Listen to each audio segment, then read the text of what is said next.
of course, I'm pretty sure we'll all agree that Labour, shall we say, has an itsy-bitsy teeny-weeny bit of problem with hotel costs. I mean, look at this lovely hotel here, which does look a bit familiar.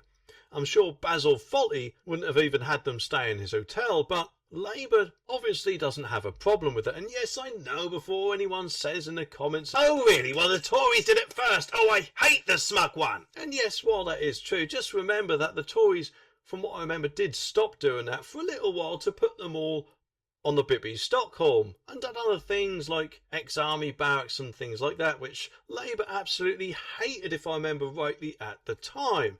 They all, I'm guessing, wanted them to stay in 4-star hotels or the lap of luxury. Who knows, eh? But it seems Rachel Reeves has actually came up with, shall we say, a little incentive, or in other words, what most people would more than likely consider as a bribe. But, just what am I going on about then? Well, according to this article, it says that Rachel Reeves gives Home Office incentive to slash migrant hotel costs quicker. But just what is that then? Well, the Home Secretary, Yvette Cooper, has been offered a cash incentive to slash the eye-watering costs of migrant hotels.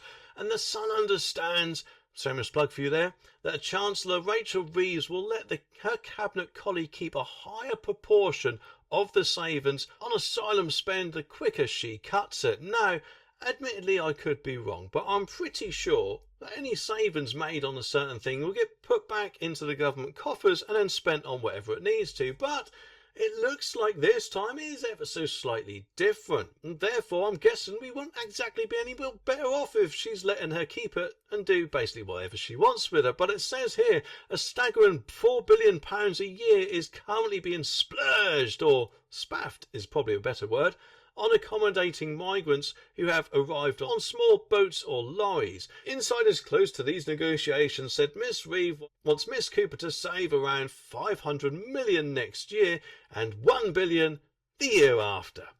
And whilst ordinarily, it says, the Chancellor would claw back the money saved, she will reward the Home Secretary with keeping some of the recouped cash for other projects if she excels in her target. So what a lovely little bribe that is, eh? I don't know about you, but it honestly kind of fills me with a feeling of dread on what Yvette Cooper, as far as I'm aware, is quite a big lefty hardline Ramona, would love to do with that money. And I'm guessing she'd just be allowed to do that. So that just doesn't sit well with me. It does make me wonder if there'll be other government ministers who will notice this and say, well, hang on a minute, I want a special deal too. Maybe who knows, even Keir Starmer might think, hang on a minute, I want a free suit, eh? Miss Cooper has been lobbying furiously for a more generous settlement from the Treasury in next Wednesday's Spend and Review, where Whitehall budgets are set. She has insisted she needs more money for frontline policing, who have had their work cut out as fewer criminals go to jail. Well, hang on a minute, perhaps you could actually, instead of keeping prisoners out of jail, you could be a bit more inventive. How about you put them in the Bippy Stockholm? All the way out of sea, it could be our version of the Rock. But Labour is under tense pressure to cut the ballooning cost of illegal migrants, with the channel crossings at a record high.